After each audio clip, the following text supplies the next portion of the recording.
جناب رسول اکرم صلی اللہ علیہ وسلم کو اپنی امت کے بارے میں جن چند چیزوں کا بہت زیادہ ڈر، خوف اور فکر تھی، ان میں سے ایک یہی تھا کہ میری امت کے جوان اگر بگڑنے لگے تو بس قوم تباہ ہو جائے گی۔ اس لیے حضور جوانوں کو مخاطب بن کر کے کہتے تھے یا معاشر الشباب من استطاع منکم الباءۃ فلیتزوج، جوانوں کو مخاطب کرتے، بلکہ اسی لیے اللہ کے نبی علیہ السلام نے اخیر میں پالیسی اپنائی تھی کہ سارے بڑے کام جوانوں کے کندھوں پر ڈال دیں گے، تاکہ وہ سمجھیں کہ اب اگلی زندگی جو ہے وہ ہم کو چلانی ہے، وہ بگاڑ کا شکار نہ ہو، وہ فحاشی کا شکار نہ ہو، وہ آوارگی کا شکار نہ ہو، وہ برے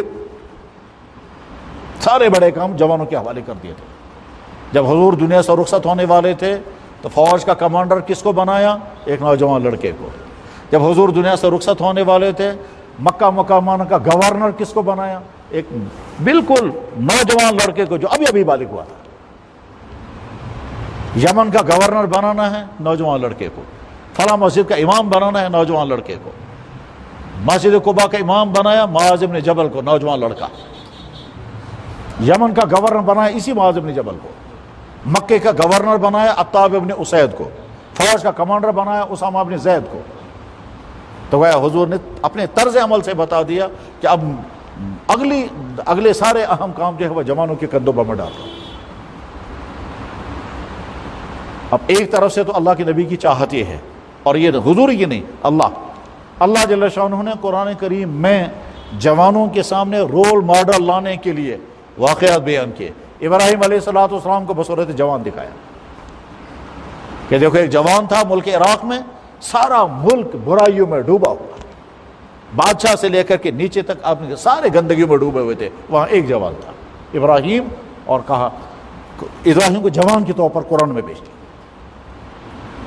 موسیٰ علیہ السلام کو بطور جوان کے دکھایا۔ موسیٰ علیہ السلام جنگلوں میں سفر کر رہے ہیں اور وہاں نامحرم خواتین ان کے ساتھ سفر کر رہی ہیں۔ اس وقت موسیٰ علیہ السلام ایک جنگلوں کے سفر کر رہے ہیں، وہاں دیکھنے والا کوئی نہیں ہے، نوجوان خاتون کے ساتھ ہے۔ اس وقت موسیٰ علیہ السلام نے کہا ان سے آپ آگے مت چلو، آپ پیچھے چلو، کیونکہ تو چلتے چلتے تمہارے بال کھل جاتے ہیں، چلتے چلتے تمہاری ٹانگ مجھے نظر آ جاتی ہے، اور یہ میرے لیے ٹھیک نہیں ہے، آپ پیچھے رہو۔ اور ساتھ میں یہ بھی کہا بات بھی مت کرنا۔ یہ چھوٹا سا واقعہ بیان کرنے کی ضرورت کیا ہے؟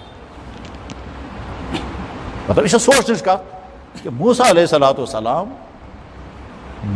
اپنے ملک سے نکل کر دوسرے ملک میں پہنچے، وہاں ایک چشمے پر بیٹھے ہوئے ہیں، سوچ رہے ہیں میں کود گھس لوں۔ وہاں کچھ لڑکیاں ملی، ان لڑکیوں کو ان کو پانی پلا دے، ان کی بکریوں کو۔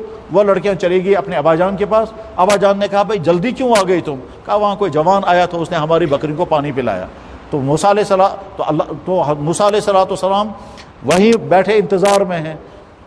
لڑکیوں کے باپ نے کہا جاؤ اس جوان کو بلا کر کے لاؤ، جاؤ اس جوان کو بلا کر کے لاؤ۔ اب وہ لڑکیاں آئی ہیں، جوان سے کریں ابا جان آپ کو وہ ڈھونڈ رہے ہیں، چلے آپ وہیں۔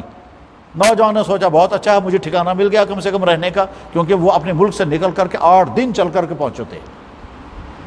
اب اس کے بعد پھر راستے میں جنگلوں کا سفر ہو رہا ہے۔ اس وقت موسیٰ علیہ السلام اس لڑکی سے کہہ رہے ہیں آپ پیچھے رہو، آگے مت چلیں، چلتے چلتے تمہاری ساڑی گر جاتی ہے، بال نظر آتے ہیں، چلتے چلتے تمہارا پیجامہ جو ہے ہٹ جاتا ہے، تمہاری پنڈلیاں مجھے نظر آ جاتی ہیں، اور بات بھی مت کرنا، آپ پیچھے رہو۔ یہ چھوٹا سا واقعہ بیان کرنے کی کیا ضرورت ہے؟ جوانوں کے سامنے رول ماڈل۔ پھر آگے چل کر حضرت یوسف علیہ السلام کو قرآن کریم نے بیان فرمایا۔ یوسف علیہ السلام جوان ہیں، خوبصورت ہیں، بادشاہ کے گھر میں نوکر ہیں، اور اس کے بعد پھر جب جوانی کا آغاز ہو گیا تو چونکہ بہت زیادہ خوبصورت تھے، اس لیے اس بادشاہ صاحب کی اہلیہ زلیخا، جس کا نام تو قرآن میں نہیں ہے، تذکرہ قرآن میں ہے، اور اللہ تعالیٰ شان فرما رہے ہیں کیا، زلیخا نے یوسف علیہ السلام کو اپنے کمرے کے اندر پہنچایا اور بیڈ روم میں پہنچایا، اور اب اس سامنے اپنا برا ارادہ ظاہر کیا تو یوسف علیہ السلام ہکا بکا رہ گئے۔ یہ مجھے کیا پتا چلا؟ یوسف جوان خوبصورت مگر اتنا صاف مائنڈ سیٹ ہے، اس کو خیال ہی نہیں آتا یہ مجھے کیا کہہ رہی ہے۔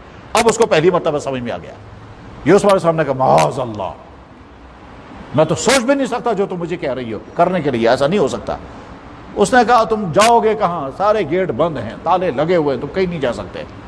تو یوسف علیہ السلام نے اس کو سوچا کہ مجھے اپنی جوانی بچانی ہے، مجھے یہ داغ لگنے نہیں دینا، وہاں سے بھاگے۔ اس کو قرآن نے بیان کیا اسی لیے تاکہ جوان کے سامنے رول ماڈل رہے۔ اور اس وقت یوسف علیہ السلام نے کیا کہا تھا؟ اگر مجھ سے یہ غلطی ہو گئی جو تم مجھے کہہ رہی ہو تو انہ لا یفلح الظالمون، میں بڑا ظالم بنوں گا پھر، اور میں کبھی کامیاب نہیں ہو سکوں گا. ظالم کہہ رہے ہیں اپنے آپ کو. ابھی نماز سے پہلے میں زبان ظلم کی بات کہا رہا تھا، انہ لا یفلح الظالمون. بہرحال یوسف علیہ السلام نے اپنی جوانی بچا لی. دنیا کے انسانوں کے لیے کردار سامنے آ گیا کہ ملک کی خوبصورت ترین عورت، بادشاہ صاحب کی ملکہ، کوئین، بادشاہ صاحب اپنے محل میں اپنی میٹنگ میں ہیں، کوئی ڈر نہیں، کوئی خطرہ نہیں. اس وقت یوسف علیہ السلام نے اپنی جوانی کو داغ لگنے نہیں دیا. یہی ہے یوسف کا کردار. تو جوان کے سامنے یہی کردار لایا. پھر محمد رسول اللہ کی اپنی جوانی سب کے سامنے. اور علامہ اقبال نے جوانوں کی جوانی بگڑنے نہیں پائی، اسی غرض کے لیے پوری کتاب لکھی ہے جاوید نامہ، کیونکہ علامہ اقبال کے بیٹے کا نام تھا جاوید. جاوید اقبال صاحب جو اخیر عمر میں پیدا ہوئے تھے، اقبال نے جاوید نامے کے نام سے کتاب لکھی ہے، اور تاکہ امت کے جوانوں کے سامنے ایک میسیج جائے. اور جب وہ سنتے تھے کہ کوئی نوجوان بگڑ رہا ہے، جب خراب ہو گیا، تو وہ کیا کہتے تھے؟ خراب کر گئی شاہین کو صحبت زاگ. یعنی مسلمان جوان جو ہے وہ شاہین ہے، مگر یہ کوا بن گیا. اپنی جوانی کی حفاظت کریں. اس جوانی کی حفاظت کرنے میں بڑی مشکلات آئیں گی. وہ یہ ہے شوق فیشن کرنے کا ہوتا ہے.